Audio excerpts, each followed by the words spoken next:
ابن عبد البر په شرح دې حدیث کې ايما رجل قال لاخيه ابن عبد البر د دې حدیث په شرح کې لیکي چې یو سړی چاته یو ورور ته کافره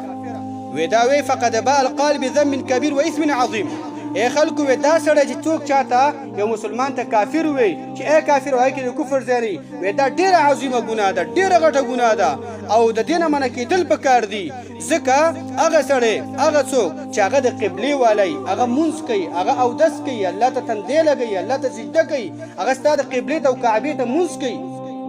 او انکار د اسلام نه ښکاره یې کړی وې دې ته څنګه ته وې اے کافره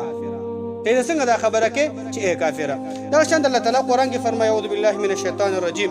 یا ایها الذين امنوا اذا ضربتم في سبيل الله فتبينوا ولا تقولوا لمن القى اليكم السلام لست مؤمنا الله مؤمنانو ته وي دا د مؤمنانو کار دی اے مؤمنانو کله چې تاسو په ځمکه کې سفر کوئ جهاد ته ځئ نو جهاد چې د چا په خلاف باندې کې څوک وژني فتبینوا ښه تحقیق وکړئ شک نه په شک به څوک نه مړ کړي ښه تحقیق وکړي او هغه چاته به کافر نه وي چې تا ته وایي السلام علیکم ورحمة الله وبرکاتو سلام په تا منه ته لست مؤمنا ته مؤمن نه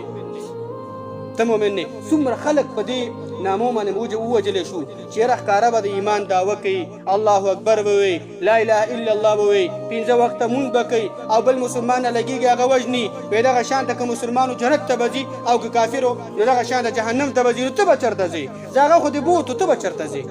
د ځان باره کې لږ سوچ پکار ته به چېرته دا عمل سلام څوک چې الله وي هغې ته به کافر نه وي که دا کار کې نو دغه شان تبتغون عرض الحیاة الدنیا فعند الله مغانم کثیره که د دنیا د یو څو روپو دپاره دا کې او دا فتوا ورکې چې پلانکې کافر دی یا د هغې په قتل کې تا ته یو دغه شان د پوزیشن میلاویږي دنیا دې به ښه کېږي نو د الله نه وغواړه ما سره ډېره دنیا ده د ما سره ډېره دنیا زه به د بلې لار نه به یې درکړمه وایي د مسلمان په کفر باندې دومره دغه شان ډالر اخلي د مسلمان په کفر باندې دومره پیسو سوچ دی ته د مسلمان په کفر باندې خپل ځان لپاره دنیا ښایسته کړې الله وایي ما نه وغواړه وعند الله مغانم کثیره د الله سره ډېرې پیسې شته او ډېره دنیا ورسره شته او هر څه ورسره ډېر دي